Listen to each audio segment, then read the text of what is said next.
हजारों लोगों ने गीता व गीता के ज्ञान पर काम किया है और सभी के मत अलग है। वास्तव में भगवत गीता है क्या? गीता जीवन के प्रत्येक प्रश्न को उत्तर है।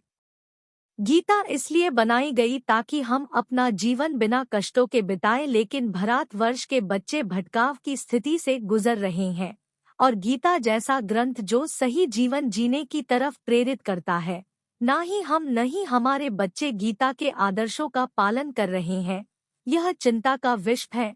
वास्तव में गीता में श्री कृष्ण व अर्जुन का अपना महत्व है। आप यह वीडियो अपने आप को अर्जुन मानकर समझिए तथा श्री कृष्ण को अनंत कोटि ब्रह्मांड का सुप्रीम पावर समझिए। वास्तव में अर्जुन की चिंताएं संसारिक या हमारी ही चिंताएं हैं। श्री कृष्ण के उपदेशों को अपने जीवन में उतारे, आप पाएंगे कि आप अपनी जीवन की सभी समस्याओं से निजात पा जाएंगे। गीता पाठ 1। धृतराष्ट्र अर्जुन से पूछते हैं कि कुरुक्षेत्र में क्या हो रहा है। धृतराष्ट्र जानते थे कि वह धर्म के साथ नहीं है, क्योंकि धर्म तो वहां होता है जहां श्री कृष्ण होते हैं। धृतराष्ट्र की तरह कई बार हम यह जानते हैं कि हम जो कर रहे हैं उसका परिणाम बुरा है, फिर भी हम करते जा रहे हैं। जैसे हम संसार में डरते हैं, वैसे ही धृतराष्ट्र भी डरते हैं। संजय ने कहा कि हे महाराज, दुर्योधन पांडवों की सेना को देखकर द्रोणाचार्य के पास गए हैं।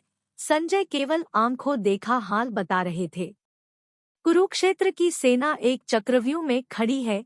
इसी प्रकार से सांसारिक समस्याओं के चक्रव्यूह में हम घिरे रहते हैं।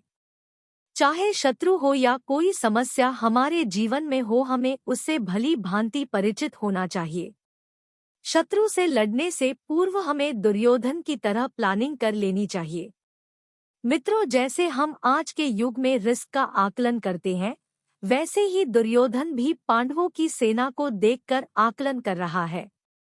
जब आप कोई सांसारिक समस्या फेस करते हैं, तब आप अपने तुरूप के इक्के को बचाकर रखते हैं, जैसे दुर्योधन ने भीष्म पितामह को अपने दल में रखा था।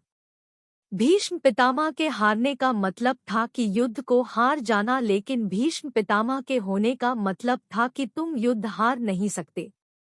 अर्जुन ने श्री कृष्ण ने से पूछा, है कृष्ण, मेरे रथ को दोनों सेनाओं के बीच में ले चलो। अर्जुन यह जानता था कि कृष्ण भगवान उसके साथ है। जहां धर्म होता है वहां विजय निश्चित है। युद्ध किसी भी प्रकार का हो सकता है, चाहे वह झगड़े वाला हो या बिजनेस से रिलेटेड। हमें भी इसी तरह अपनी समस्या के बीच भली भांति खड़े होकर निर्णय लेना चाहिए।